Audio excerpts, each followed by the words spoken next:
All right, guys. So first of all, thank you for joining me today. I know that, again, it's a nice day. You guys could be outside instead of sitting in front of this computer screen. But nonetheless, thank you for joining me and, dealing with this topic. Now, this topic, guys, is the aftermath of an EMP attack. Now, this is part one. There's probably going to be multiple parts to this. So again, you can join the meetings live on Zoom, or you can watch it in video later. The likeliness of an EMP seems to be there. Now, I think it's a higher probability than it was, let's say, 5 years ago. But I think because of the whole threat of nuclear war, it's down on it's low on the scale now. Now, maybe Russia will surprise us and hit us with an EMP and then a nuke, or maybe they'll just nuke the hell out of us or nuke the hell out of the world. We don't know where this is going. It's hard to tell, right? And there are a lot of people out there, a lot of channels, rather, YouTube channels and websites that are sitting there going, well, I know exactly how this is going to play out. Right then and there, when someone tells you they know exactly how this is going to play out, just turn the fucking screen off, because they are full of it.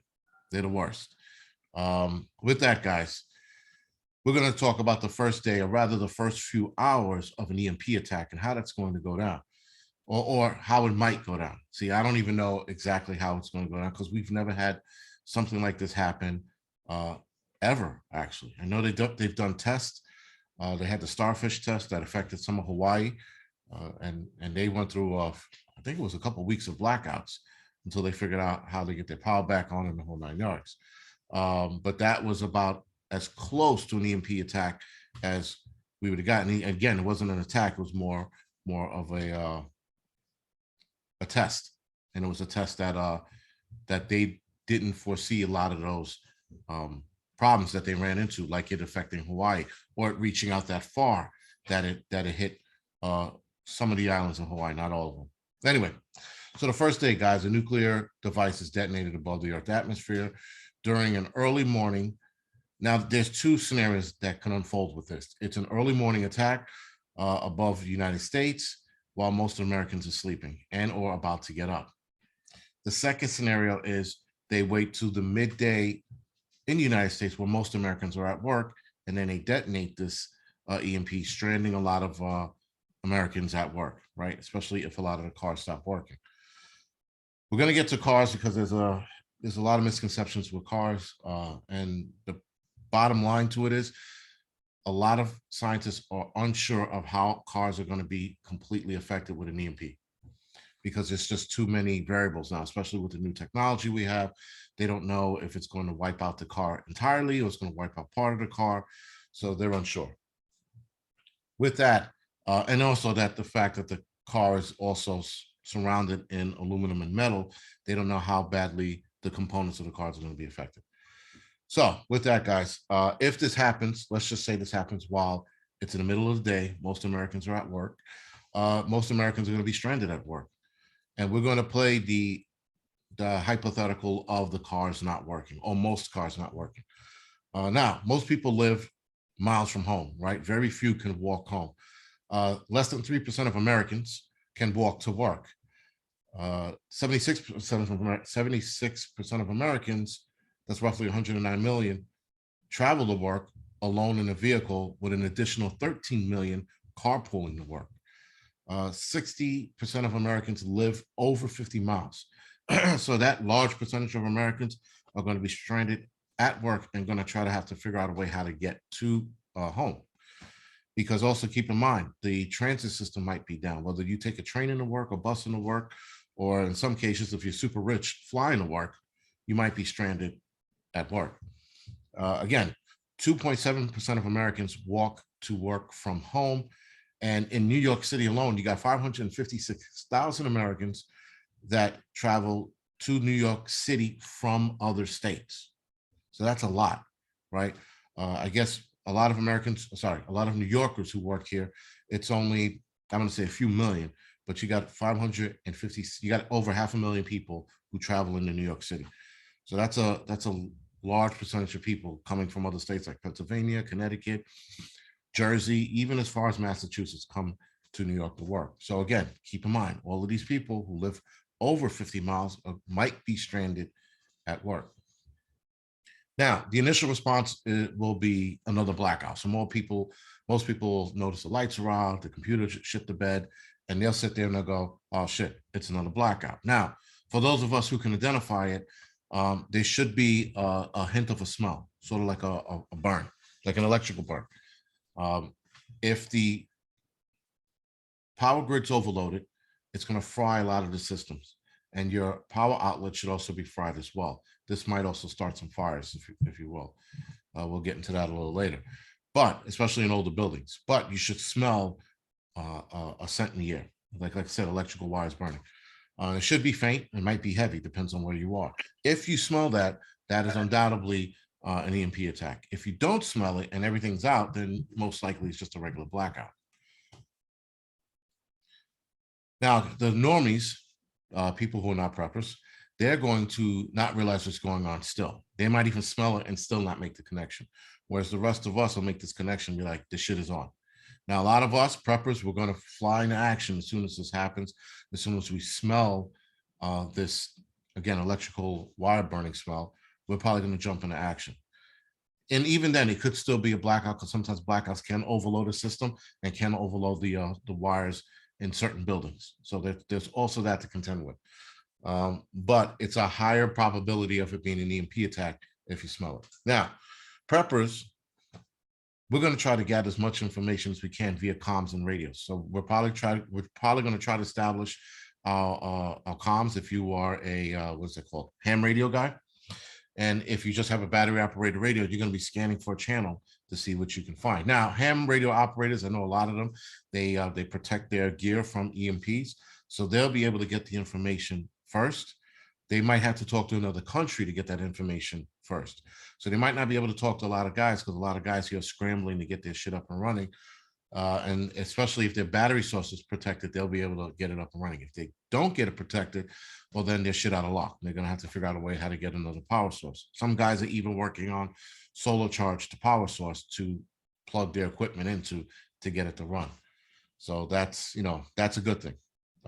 Crime, guys, will spike in the city almost immediately when criminals start figuring out what the fuck's going on.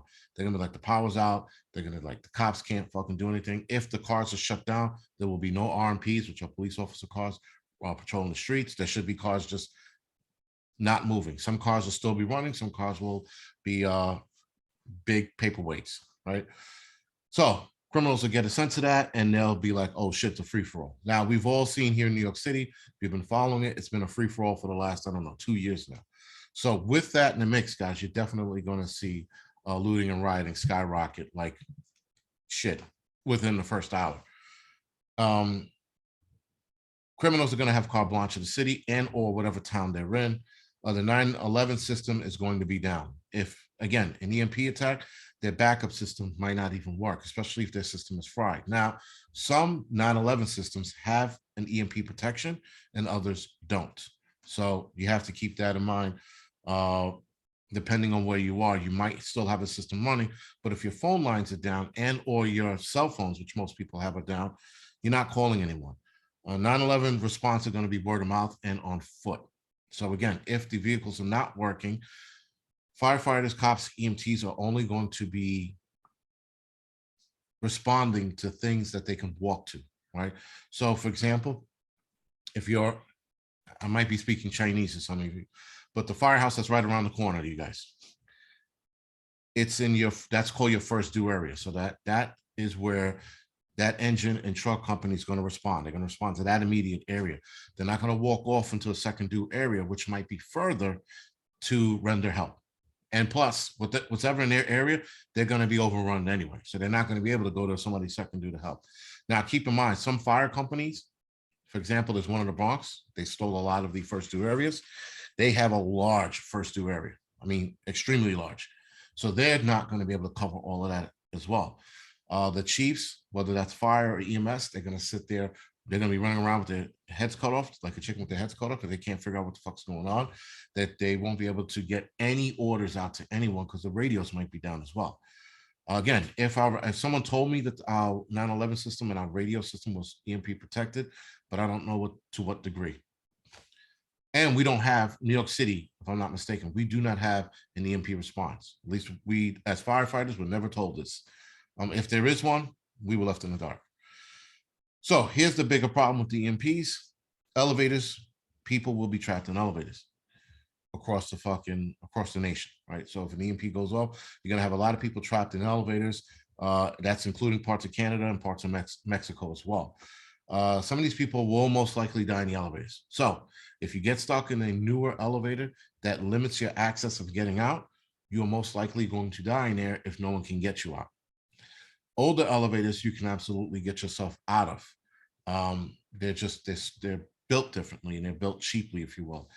A lot of the elevators, because the kids doing something called elevator surfing, they had to lock the outside of the elevator doors, the hatches, if you will. They locked them from the outside so people couldn't get out. So again, if no one comes with bolt cutters and gets you out, you're fucked. You're dying in that elevator. Especially if you're a medical emergency at the time that happens. You're definitely not getting out. Now, like I said before, most modern elevators don't have escape hatches anymore. So you have to wait for someone to come and get you.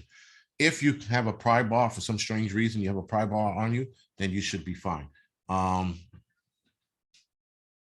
The problem with the new ones, guys, is the newer elevators too. They have something called blind shafts. Blind shafts are where, let's say you have the first floor and then the next floor is 23. If you're in that elevator shaft and you get stuck in between there, you are shit surely out of luck. Now, a lot of firemen, especially first due, will recognize those blind shafts and try to get to those buildings first if they're not inundated with all the other shit they might run into, like car accidents, heart attacks, and things like that. Real medical emergencies. They might have to stop to attend to those people. So it'll take them longer to get to those elevators that have the blind shafts. Again, blind shaft elevators, they're truly a death trap. Now, there is a mechanical way for people to get people out of those blind shafts, but you got to find the elevator room and you got to know what you're doing. I'm not going to get into that because you can absolutely electrocute yourself if there's charge still left in the motors upstairs. It's a delicate process. If you put too much weight on the counterweight, you can drop the elevator. Even though it's pretty hard to do it because you got to put some muscle into it to free the brakes off the drum, if you will. But again, that's a different story for a different day. So the moral of the story, try not to be in an elevator when the EMP goes off. Because if you, like I said, you're in a modern elevator, you're most likely not going to get out. And if they do come around to get you, again, you're talking about a few million elevators in a city like New York or LA or Detroit, Chicago. So just keep that in the back of your head. I wouldn't worry about people in older elevators. Me personally, I would be more focused on people in newer elevators and the focus on getting them out. People in newer elevators and older elevators are going to figure out their way out, especially if there's a super in the building. The super is also, keep in mind, I forgot to mention that, the super or the building attendant in these buildings, he will be helping getting people out as well. So there's that to consider. But sometimes they can't even help because they don't have the exact tools to get people out of elevators. There are specific tools designed to get people out of elevators. Put that in the back of your head. Now, with this, guys, some cars might still be running. Few will probably have partial operation, meaning they might not be able to roll down the window. You might have not your little fancy screen working on your newer cars, but the engine might still be operating. So you might still be able to go that. You might have sensor lights out the wazoo on, or like I said, the entire car might be shut down. No one's pretty sure as to what happens. But to play it safe, older cars, older than 87 and 90 and earlier, are going to be a safe bet as an EMP car. I'm eyeballing this kid's car right now. He's got a Jeep Cherokee from I think it's a 93, if not a little older. And I'm eyeballing the shit out of that, hoping he puts it up for sale. But that would be my EMP car. EMP effects on hybrid electric cars, however, have yet to be studied and are currently unknown. So again, that's something that we don't know. There's a lot of people that are going to sit there and be like, oh, the cars are going to, it's going to die. We don't know. We have no clue. Listen, it's probably safer to think that they're going to die and then be surprised when it works. I'd rather go that route. But I am playing both sides of the fence with this whole car shit on this side. All right, good. Making good time. Now, guys, studies found that they suggest, and this was back in 2004. So keep in mind, we're in almost 20 years later. The study was done in 2004. They found that 90% of the cars back then had suffered no effects to little effects from an EMP, while 10% of the cars either stalled out and had to be restarted or had mild effects, like I said, no window operations and stupid shit that you really don't need during an EMP attack. So that was back in 2004. That was 20 years ago. So again, put that in the back of your head. Some cars, guys, if they do stall and they, like I said, you can reset them. They said resetting them by setting the battery again. So disconnect the connectors, reconnect it again, and see if that works. That's not all cars. It might not work for all cars, it will work for some. So that's something, again, to keep in the back of your head. Some cars will be permanently damaged, permanently destroyed. But we don't, again, that's not a guarantee. So with that being said, you're probably going to be stuck on the road if that happens. You might have a couple of cars blocking you. You might have to move them out of the way. So it's going to take you time to get home if your car's still working. Now, cars that are in parking garages, especially if they're 2, 3, 4 floors below, they're going to be protected. They're fine. They're in essentially a giant Faraday cage. And they got all that cement and rebar and what you call it in a way. So they'll be fine. They'll probably be the only cars still working. As far as gas goes, you know, gasoline pumps might be affected as well. So if that gas station doesn't have a manual pump, whatever gas you have in that car, drive it as far as you can to get you as close to home as you can, and then you're going to have to walk. For those who came by train or bus, they're absolutely, undoubtedly going to be stranded in the city because they came here by bus, train, or carpooled, right? And they're going to try to have to figure out a way how to get home. Now, if you can't figure out how to get home before nightfall, I would suggest you keep your ass home. Don't try to venture out. Don't sit there and be like, you know what, I got to get home. And so you try to get home and you're walking through a city like New York at night. Shit's not going to pan out for you the way you think it is. Again, we're watching crime spike here in the city like you wouldn't believe. So I'm only going to assume during an EMP attack where there's no power, no response from the cops, it's going to get exponentially bad. Not to mention you might be walking in the middle of a gang shootout. You don't know. Police response, guys, is going to be, again, very limited. They're only going to be able to respond to what they can respond to on foot. And even then, when they respond, there's not much they can do if something had happened already, because they have to sit there and look at the bigger picture. How many people are going to help? Who can they help? Is there a fucking shooting going on, or cops needing help? They're going to be bands of cops together. They're not going to be two by two anymore, right? They're probably going to be band together. If their command is smart, they'll band more than together and patrol the streets. But then once they get the criminals, what do they do with them, right? So that's another process. EMS, they're going to run into a whole different problems altogether. They're going to have people that they're going to have to triage on the fly, basically. So if someone's having a heart attack and they are on the 20th floor and the elevators are out, are the EMTs going to waste their time walking up 20 flights to get this guy who's having a heart attack? Yes. If he is dead by the time they get there, they're most likely going to leave him there and go help somebody else where they can. Keep in mind, they're going to be, unless they're project building, they're going to walk up to the 20th floor. They're going to have this guy in full cardiac arrest. If their equipment's still working, they're going to hook this guy up. They're going to say this guy's flatline. They're going to have to make a decision. Do we resuscitate him or do we leave him and move on to the next person that needs our help? That's the hard triaging shit that a lot of EMTs are going to have to come face to face with. Again, depends on where you are. And even if you said, fuck it, we're going to help him. Are you going to carry this guy down 20 damn flights with all your gear just to get to the first floor to be wiped out? Now you have to possibly on foot carry him to the hospital. These are the things they have to think about, right? Hospital here, the closest hospital to me in this area is, if you go east, it's Harlem Hospital. They are, as a crow flies, about less than a mile. Streetwise, through a park down the stairs and what you call it, they're probably about 8-9 blocks away. You're not making it with somebody in full cardiac arrest that far, right? So EMTs know that they have to They have to go through the motions. Now, if someone's having a seizure, they're probably going to sit there and take them to the hospital.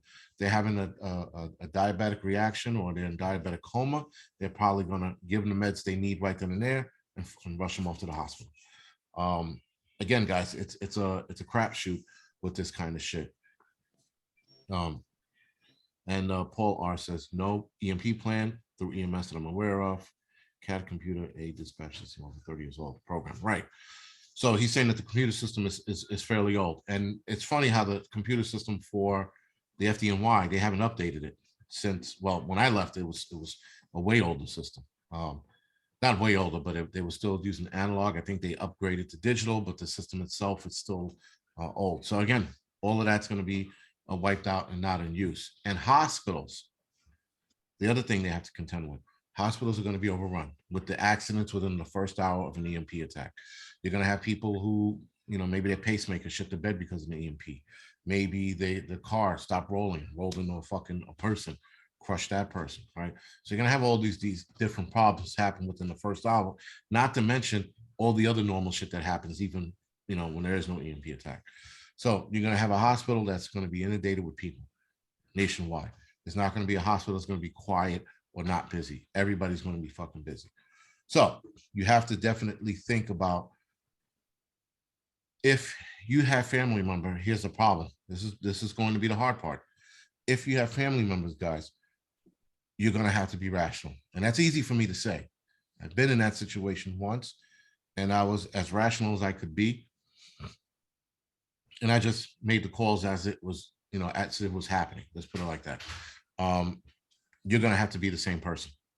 You're going to have to figure out if your grandmother, who's 85 or 90 years old, is having a heart attack or has just died from a cardiac arrest.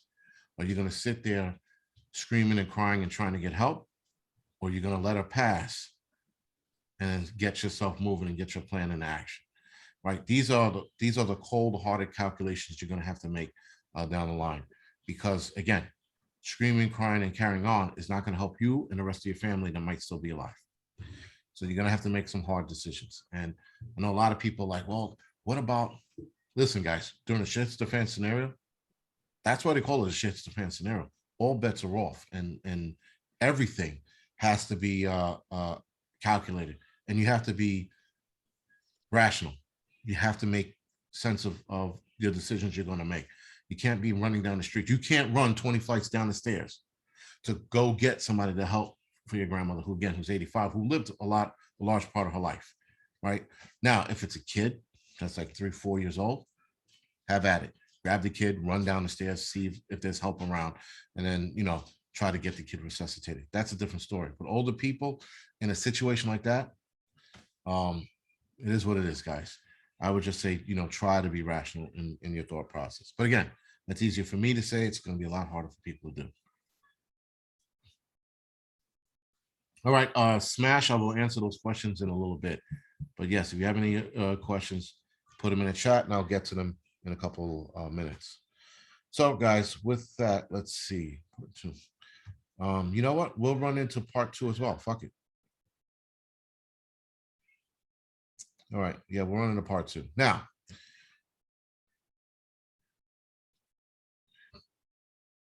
part 2 is the water, right? This is the first thing. This is probably one of the first or second things you're going to notice with an EMP attack. You're going to notice the water is trickling out of the faucets. Now, the higher the building you are, the less pressure you're going to get, right? So right now I'm on the 5th floor. Pressure will be fine. It won't come out as strong, but it'll be enough to fill up my tub, extra water bottles and things like that I have. If you live in a building taller than 6-7 stories, you're going to have a problem with the gravity tanks, right? Once the gravity tanks are done, once they're empty, you're no longer going to have water in your system, in your building rather. Water in the water mains throughout the city, if I'm not mistaken, is anywhere between 24 to 48 hours of water left. And then after that, it's done. Water on the higher floors will be trickling out. But again, if that's all you have, just put a pan or a bottle under it, let it fill up. The water is going to be the interesting problem for a lot of us who live in the city. Those of you that have wells, not so much. I mean, maybe you guys have a backup to that, but a lot of us here, we don't. So we're pretty much screwed.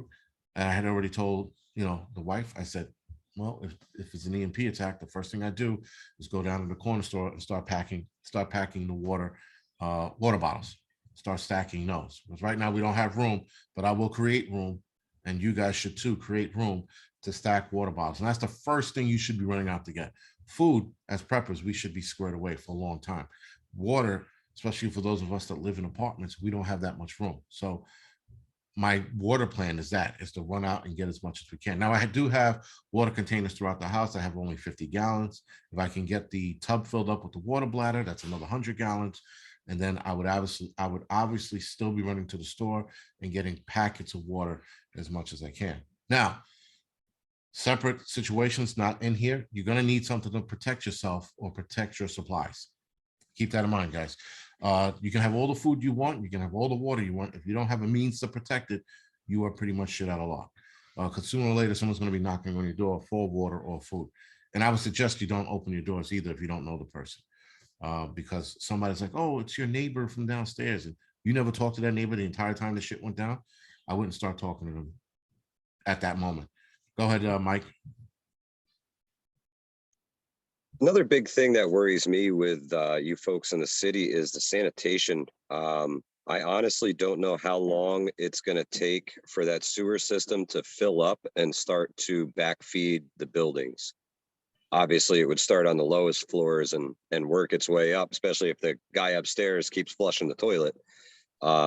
But that's I think the clock is ticking on you guys down there when this happens. Well, thank you for bringing that up. So there was something I thought about that before. And once the water runs out, there will be no more flushing unless these people have water to, I guess, help it, get down to the sewer lines. Gotcha. Yes. So taller buildings, even if they all flush it, there is a manual way to dump the sewer lines, but then that's it. I think after they open it, not that they can't close it, but I don't think they would. So we should be all right. But the Hudson River will now be a fucking giant sewer system. That's where they dump a lot of that shit, believe it or not. They say it's treated and then they dump it into the river, but whatever. So that is a problem. But yeah, you're right. That's a definite health issue. Garbage men are not going to be coming around collecting garbage.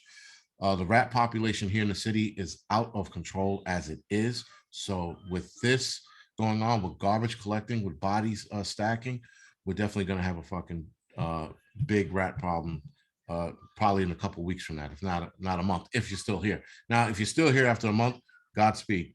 I would almost immediately be gone.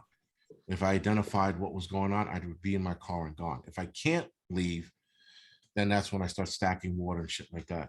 But there shouldn't be a reason that would keep us here. We have to. We all have feet. We can just beat it that way. So yes, someone asked what the water bob is. A water bob is a giant bathtub bladder you put in a bathtub. It allows you to hold 100 gallons of water. So you do the water math, guys, and that's how you're going to figure out how much water you need for your family. If you are by yourself, it's easy. It's a gallon a day. Most people don't drink a gallon of water. You might drink half a gallon. That's still good. And the other half you could use to wash your hands or take a shower ever so often. I would not be washing up every day. I would probably be washing up once a week, if that, again, water is going to be very, very valuable for those stuck in the city. Now, like I said, the water tanks are not going to be, they're not going to fill back up. So if you are in a tall building and your water tank is dry, it's done. You'll be shit out of luck. So at this point, guys, there's going to be an overwhelming feeling of overwhelming bad feeling in the air. We've all experienced that from time to time. You're going to get a lot of 911 calls, like I said, will not be getting answered because the phone lines will be down. People will be running around the streets chaotically looking for help. Like I said before, some people are going to die in their apartments, especially if they're above the 10th floor, because a lot of EMTs and medics, guys, they're not in shape. That's the other problem. They're not in shape, and they're not in shape to go up those stairs and come back down with a body. So you have to think about that. EMTs, medics, firemen, cops, if they do medical runs, they're going to be confronted with angry family members. Angry family members don't know how to rationalize. This is why I talked about rationalizing death with family members. because they're going to sit there and get pissed off at the lack of care, at the lack of attempt that's made, and they're going to start arguing with the cop, firemen, and other people out there, because they're not thinking clearly. They're just looking at their family member lying on the ground. Then you're also going to have the argument, well, what do I do with the body? You have to listen. There ain't a lot of places you can bury people here in New York City, so you're going to have to figure that out as well. And it's only one option, is taking the body out of the apartment and stacking them outside. But you have to find a place that you can stack the bodies so that they're not too close to you where you live. And then you start dealing with the smell of bodies and the rats and the fucking diseases that come off of their bodies as well. And I don't know if burning them is an option, but then again, this is a shades defense scenario. People on ventilators, guys, they will ultimately die as well, especially if the backup generator doesn't kick on for hospitals. If you have somebody in your home who's on a ventilator for whatever reason, they're as good as dead. Those people who are on oxygen, as soon as they run out of their backup oxygen, because everybody who's on oxygen, they have those backup supplies in their apartment, they're going to start having a hard time breathing, and they eventually will die. Again, I said this before, emergency vehicles might not be running. They might have older vehicles on the road at that point, but there's so many people that are going to need help. Those vehicles, old vehicles that are running, are not going to make the difference. So again, walking distance is how these people are going to respond. Like I said, hospitals will quickly be overrun, and millions of people will die within the first hour. So that's nationwide. It's just not here in New York City. It's nationwide. Millions of people will perish in the first hour. Again, this is sort of not, I'm not trying to be doom and gloomy. I'm trying to paint a picture of what this might look like. I'm not in the business of scaring the shit out of people. But then again, there are a lot of people who think in the lines of movies, and they're just thinking that, it's not going to get this bad, or they're going to be the hero that's going to rise to the occasion, whichever person you are. Now, the workforce. This is people who are stuck at work. People will be dismissed from work once the realization comes into a lot of the managers and bosses' minds that this shit isn't going to get better, and the lights are not going to come back on within that day. Thousands of people thousands of people will have to walk home, or they're going to try to figure out how to get home. Keep in mind, people that live over 25 miles will likely stay at the office or a friend's home. If you have a friend or somebody that lives in the city, you might want to stay with them for the night, and the next morning, get up and try to walk home. Keep in mind, guys, the average pace for a person, human, is 3 miles an hour. So keep that in the back of your head. Some people walk a little faster than that, but not by much. So keep that in mind, and you're going to have to do that math. You live 50 miles from work. 50 miles from home, and you got to walk that 3 miles an hour. Do the math in your head. All right, so here's the other thing. I hate these things. I hate these fucking bikes with a passion, but city bike racks will probably be empty at this point. A lot of people will have probably gotten hip to it and got them out of the racks somehow and took them home. A lot of the e-bikes, guys, if you rattle the racks just enough, you can free the bikes up. So keep that in mind. If you work in the city but live far from home, or live far away from work, the first thing that should be popping in your head is an e-bike. Head down to the e-bike place and get yourself one of the bikes and ride your ass home. The rest of the normies, they're going to be fighting it out. That shit's on them. So preppers who are at work and live miles away from home will already started walking home with their get home bag and or their city bike, and maybe the electrical scooter if they have one. Electrical scooters, guys, that's another one that people don't know how an EMP is going to affect it. So it might be something, to consider that you keep in your car if you're driving to work. And if the EMP goes off and your car doesn't work, guess what you do? You hop on a scooter and you zip home. You zip as far as you can home with it. Some of them will take you all the way home. Some of them will take you halfway home. It depends on the battery power and the model you have. Preppers will initiate, those of us who are hip to what's going on, will initiate their EMP blackout plan. They will start running to the stores with cash that they pulled out ahead of time and buying up the rest of the food that they can get their hands on if they don't have enough already. And even if you have enough already and it's an EMP attack, keep buying what you can until the store guy tells you that's restriction. normies are going to realize that, their cards are not working, their debit cards. Most people use debit cards. Well, actually, most people use cash. 3 out of 10 people don't carry cash at all. 34% of millennials don't carry cash, and 53% of Americans nationwide carry cash for just emergencies. So preppers will, like I said, they'll be establishing comms with their neighbors and people in their neighborhood as well. Someone asked, what's the best way to establish comms? I am not a comms guy, but if your ham radio or Bofang radio, or even your AM/FM battery operated radio is working, that's how you're going to establish comm. You're going to get information through there and through the guys that are talking to you in the ham radios. And then you're going to have to play telephone with the information, but make sure the information is correct when you repeat it to the person. So if you say it to somebody, make sure they repeat it back to you exactly how you said it. That should minimize the information loss down the line. Should. But again, the best way to also do it is to write it down and hand it off to a person. And at least when it's written down in the correct way, they're going to repeat it the way it was written down. So if you're on a ham radio and you're talking to somebody, make sure they write down exactly what you say, and vice versa. You write down exactly what they say. That's how you minimize loss of communication. It's going to happen regardless.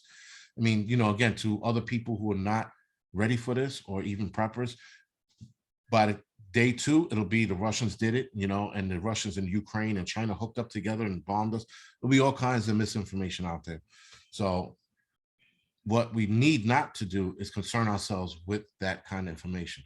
You need to focus on getting your shit ready, getting your family ready, and getting everything in order for the chaos that's going to ensue after this EMP attack. Who did it, why it happened is irrelevant at that point. It really is, especially for people like us who are not going to do anything about it. Me knowing if the Chinese or the Russian did it has zero interest when I'm trying to get my family and friends squared away with what's coming next. Because what comes next is more of a major concern, and not who the fuck did it. I can care less at that point. Now, years later, and they tell me who did it, I'm like, all right, then I'll motherfuck them later. But right then and there, the only thing that matters is your family, and that's it. So, nightfall. This is where everything gets interesting, because when nightfall comes, guys, chaos would have already ensued in the cities, but nightfall will be an entirely different animal. Nightfall will be the part 3 of the EMP attack. But all I'm going to say, for those of you that are old enough to remember, I'm not old enough to remember, but I was born in the year August 1977 in New York City. The blackout then, they said the shit was a nightmare. And if I'm not mistaken, there was a Times article, I think a hellish night in NYC or something like that was an article written.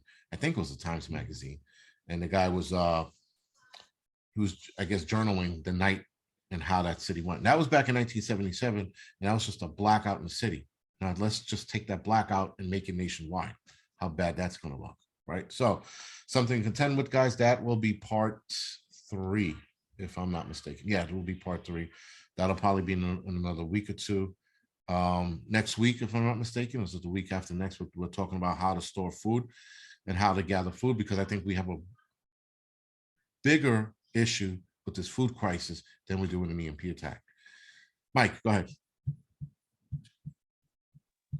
So a lot of the comms issues can be alleviated if you guys plan ahead of time. Have rally points with your locals, specific times to meet up after an event happens. For instance, we use 24 hours after the initial event. We will rally at a specific location and talk about what we do next and what we've heard and what we know. And then, establish more plans from there. So it doesn't necessarily have to be radio communications. If you guys can get there on foot and talk and pre-plan a spot, all the better. Very good. Thank you. Again, he's more of a comms guy, and there's a couple of comms guys on here that are way better than me. I just know that the misinformation part is going to be our bigger problem. But when it comes to comms, guys, I think the more important thing too with comms is the danger that's coming, right? So, I mean, if you have, all right, I'm in the city and I have a ham radio. And I'm telling you that the horde of people who are fucking acting up and getting out of control, week one, we're out of food or they're out of food and they're becoming savages. They're looking to go up north. This is the word. That's the kind of comms that you want to know. Again, not what and who did it, because it's irrelevant at that point. Definitely know how to walk home from work. Tina says, definitely know how to walk home from work. That is good. You should definitely have your plan routed out on your way home, and even vice versa. Keep in mind, I know a lot of people, like I said, they take the train and the bus to work and they drive. So they take for granted that path home. And the path home and the way you drive are two different ways. Hell, you could walk home and you might cut off, 10, 15, 20 miles because you're able to cut through a national park. You're able to cut over a mountain, which I would suggest against if you're not in shape. Don't cut over the side of a mountain if you can't fucking do it. It's not worth having a heart attack. Just take the path around it. But if you can, and you can cut over the mountain and it takes 10 miles out of your way, do that shit. Again, just know that you're you got to be in shape to do it. You can't just do it and think you did it. And do not do this. Military guys do this shit all the time. And it's really annoying when they're like, I did it when I was 21 years old and I was a Marine. I'm like, okay, fucko, you're 55, you got bad knees, and your cholesterol is high and you're a bit overweight. So, you gotta keep things in perspective. Right? I used to think that too when I was young, right? And I'm 44. When I turned 40, I thought I was still 30. Guess what happened? The fucking light switch went on, and my back and my knees hurt, my hips. You don't run the same way anymore. I feel like if I fall now, I'm going to be the old guy in the commercial just laying on the ground. So you got to play your age out. You can't just think you are who you were when you were 21 years old. So you got to keep that in the back of your head. It's called being a realist. So with this, guys, again, an EMP attack is on the table. I think it's less likely, but it's more on the table now than it was, like I said, 5 years ago. 5 years ago, you would have said this, I would have been like, I don't know. But now, with the threat of all of these different weapons that Russia is touting about, they want to use, it's all on the table.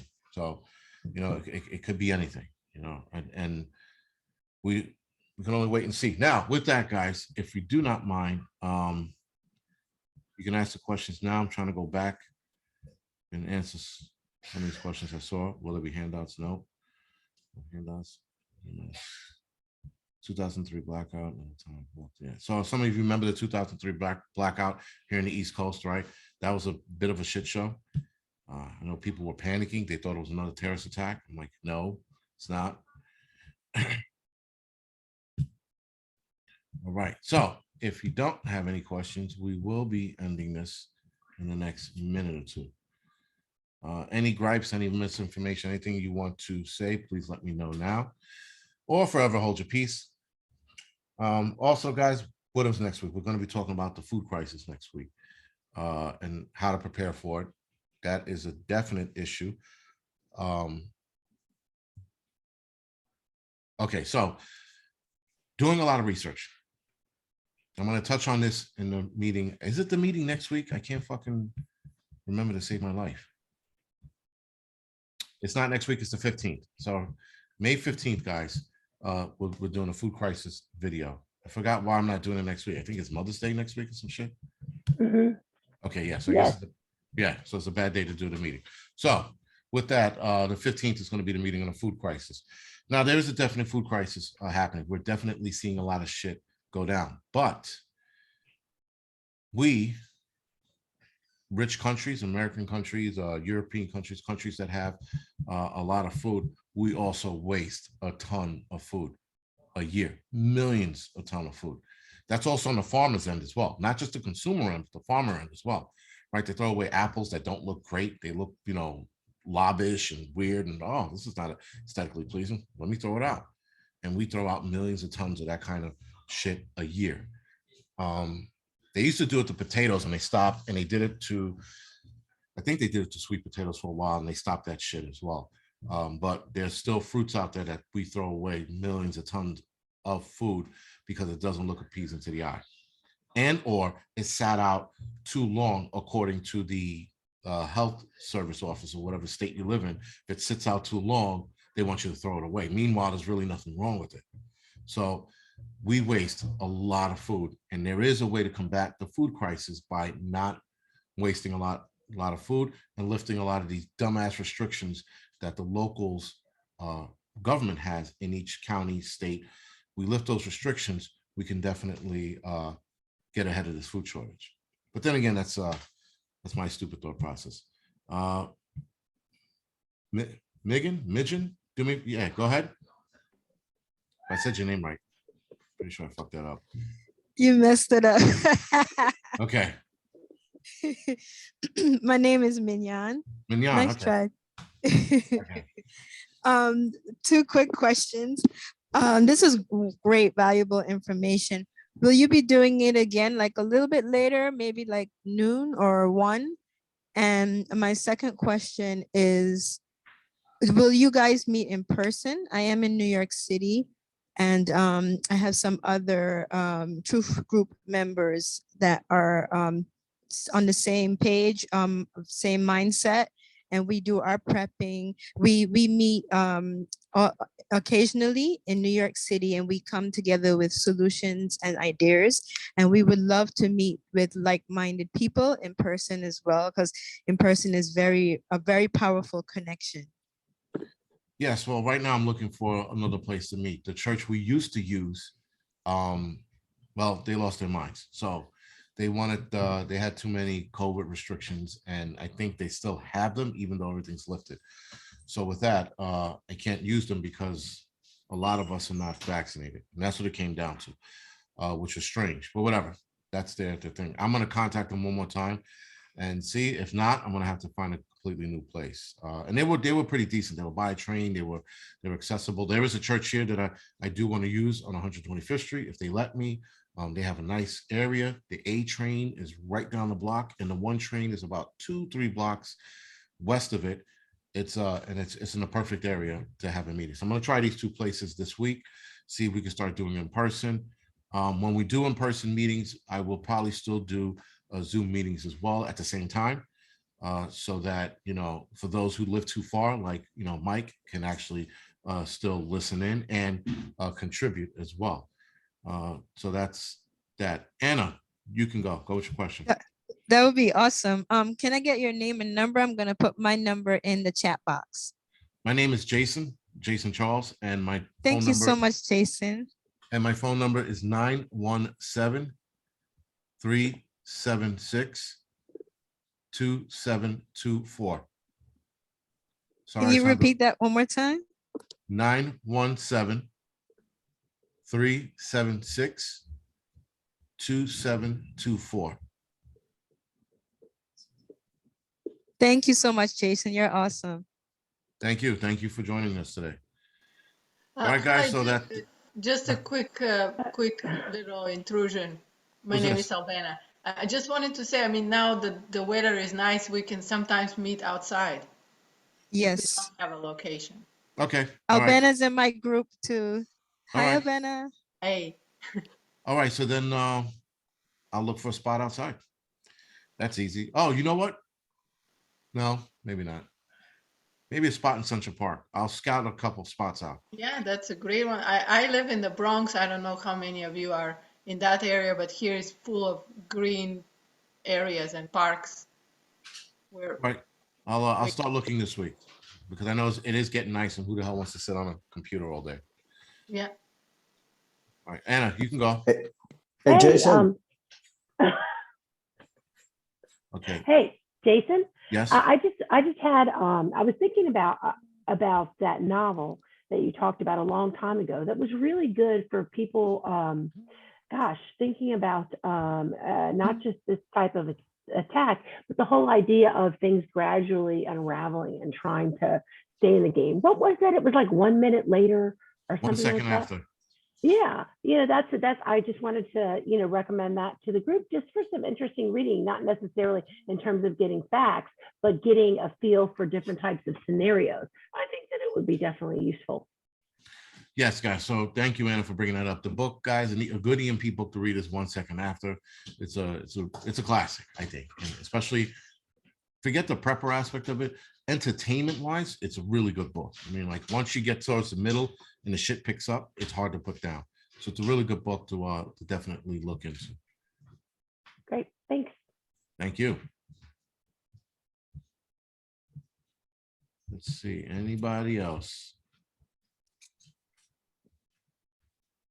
All right, good. Hey, Go ahead.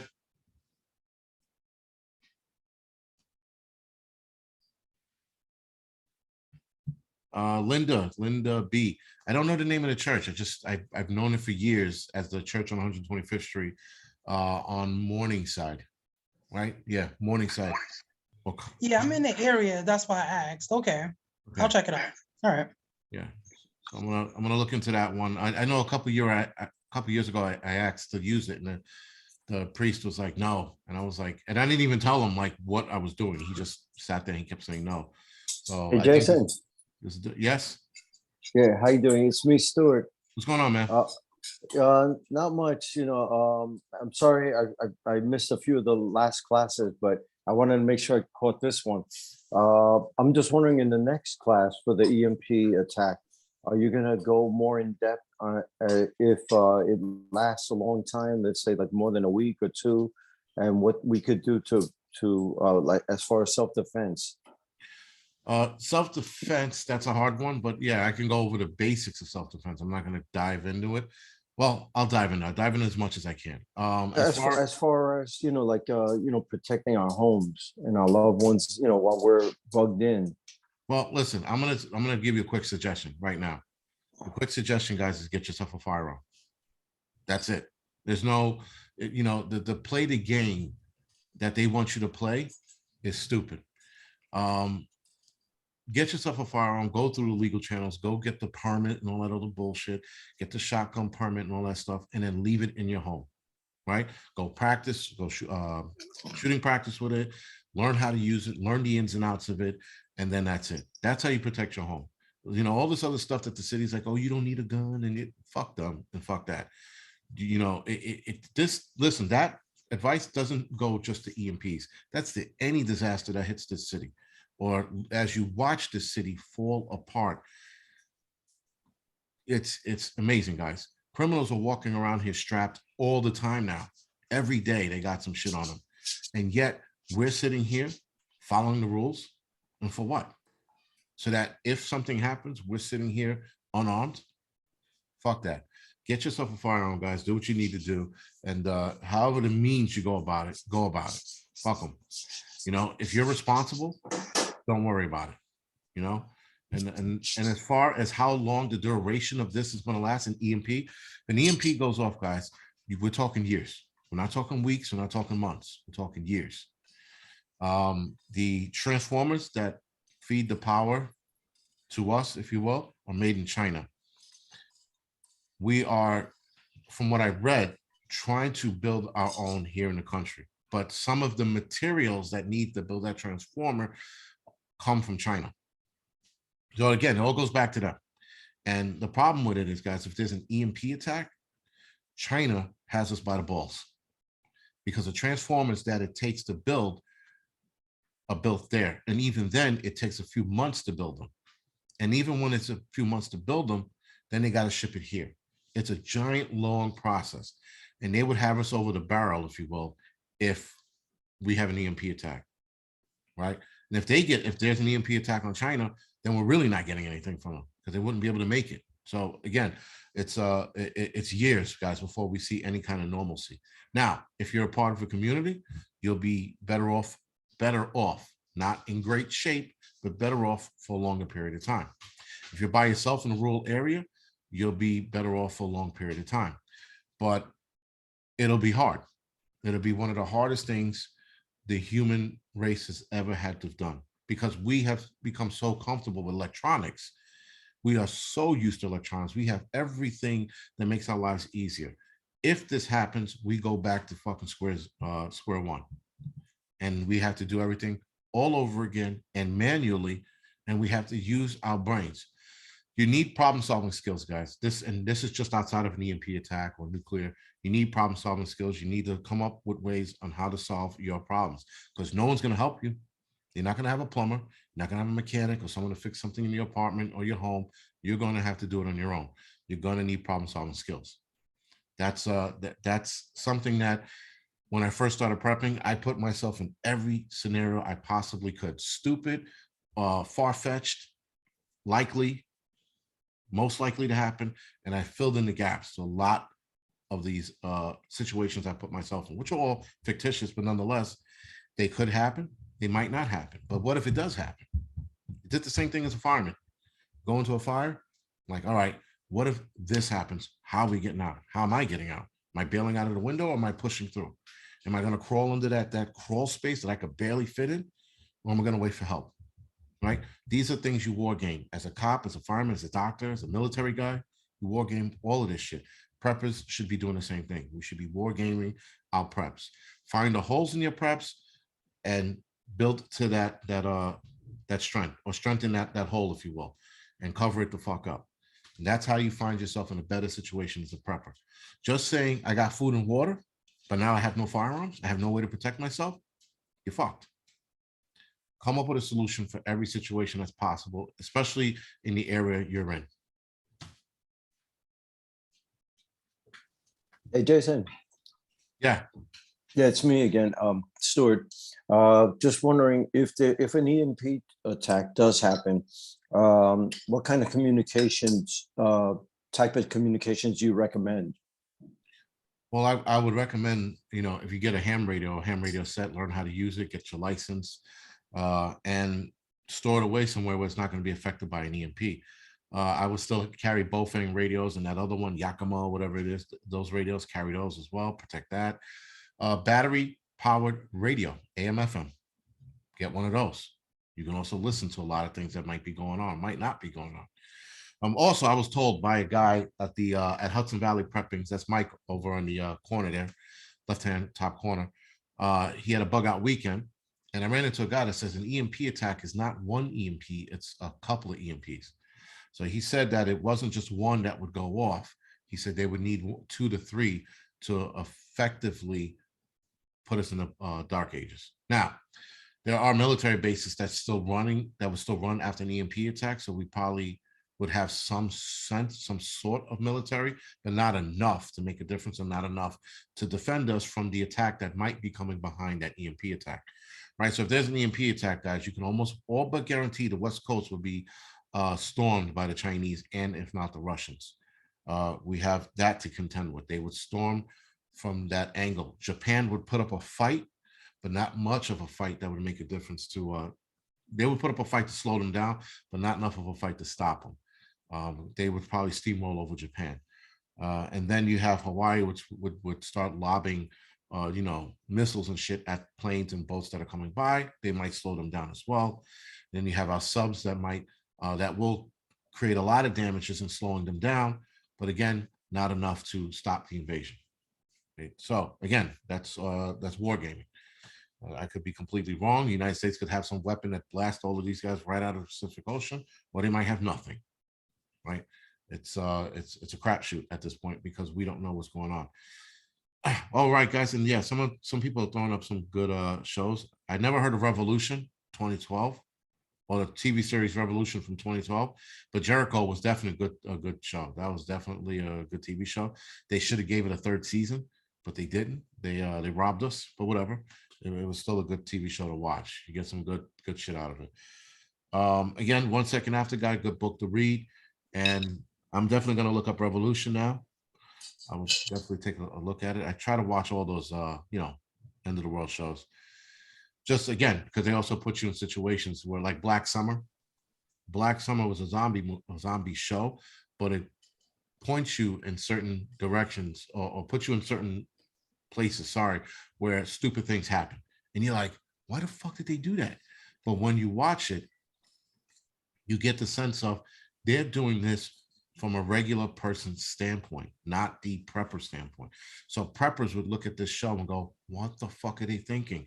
But when you look at regular people, normies, that's the kind of decision making they would make. And Black Summer was a great example of that. That's why I liked watching the show, because they were like, they're stupid, but I'm like, they're not preppers. That's why they did those. They made those moves. That's why they weren't ready. That's why they had to run and leave 1,000 different towns and safe havens because they weren't ready and they didn't have shit backed up the way they should have. So, yeah, I guess Joseph, you can call it prepper porn. It's entertaining. You know, it definitely is entertaining. Get your mind off the bullshit for a while too. That's the other thing. Watching TV shows, guys, get your mind off of the bullshit that we are surrounded by every day. If you guys are watching certain prepper channels, you know, and I hate to mention it, but I'm going to mention it. Canadian Preppers one, Full Spectrum Survivals another. They will every day tell you this shit is on. It just got worse. According to some of these prepper channels, guys, it got worse for the last month. We should be in a Mad Max scenario according to these prepper channels, because they're like, oh my God, this shit's about to happen. And then you watch it, you're like, what's going to happen? And then he's like, well, you know, I still got stuff in my store. You're like, you motherfucker, right? So then, and like an idiot, I get sucked into these things. I'm like, what's, you know, like, what is that bad that you got to talk about? So I watched the video. I'm like, yo, we know this. Russia is looking for an excuse to launch a nuke. They're looking for it. They're not trying to figure a way out of it like Gorbachev and the rest of them did. You know, they were posturing. Even Gorbachev, and I forgot who else it was, they were posturing. Putin isn't. Putin's looking for an excuse. He's creating reasons to launch. So with that, guys, it's inevitable. It's inevitable that we're going to end up, somebody is going to be glowing in the dark by the end of this year, right? And that's when all hell breaks loose, because one nuke goes off, the world's going to panic. Doesn't matter where it goes off. If it goes off, the world will panic. If it goes off here in the United States, the world's really going to flip out, because now you're like, holy shit, you hit another superpower. So again, we just have to wait for it to happen. We can't sit here and watch YouTube videos and get scared every day because this guy's telling you, oh my God, this shit's about to happen. This is crazy. You can't believe this. And then he leaves you with those cliffhanger, you know, thumbnails. So Full Spectrum Survival and a couple others. They leave you with those fucking stupid cliffhanger thumbnails, and you're like, what the fuck? And then you get through the whole video and it was pretty much the same shit you just heard about a week ago, you know? So guys, all it is right now is get ready for whatever the fuck's coming, because whatever's coming is going to hurt, whatever it is. It's going to be painful on many levels. It's going to be painful on unforeseeable levels. Shit that's going to happen that we didn't even think about. You got to get ready for as much as you can. And when it happens, plan accordingly and react accordingly. That's it. That's all we can do. Tina says, how large of an area would be affected if an EMP went off targeting New York City? The entire New York City. The entire New York City, Jersey, PA, Massachusetts, definitely Long Island, Pennsylvania. I said PA, sorry. Probably as far as Maryland. Now, if you're talking about an aerial attack, yes, you're going to get a large part of the East Coast and probably out into the Midwest. If you're talking about an actual EMP bomb, it would probably affect a lot of Manhattan into maybe the Bronx and some of Jersey, depending on the yield of that bomb, if you will, EMP bomb. All right, guys. So we actually ran over. That's not bad. Go ahead, Anna. You're saying bye, or you're? Oh, yeah, I thought you were cutting the signing off, and so I was like, okay, bye. Yeah, Sorry. no, yeah. I am cutting off now. I'm gonna call it quits. Again, guys, thank you for joining me this morning. Sorry. I appreciate you guys coming out, even though it was a nice day outside. You guys could have been rolling in the grass instead of sitting here listening to this bullshit. So with that, guys, I will be working on a couple meeting places and a couple parks to meet at as well. It looks like it'll be Central Park because it's centrally located in New York City, and I think everybody can get to it fairly easy. If you have a problem reaching those areas, let me know. I'll see if I can record the meeting and I'll put it on YouTube for you guys to watch later. All right, guys. So other than that, thank you for joining me. Thank you, Jason. I can't wait till the next one. Thank you. Thank you. You're welcome.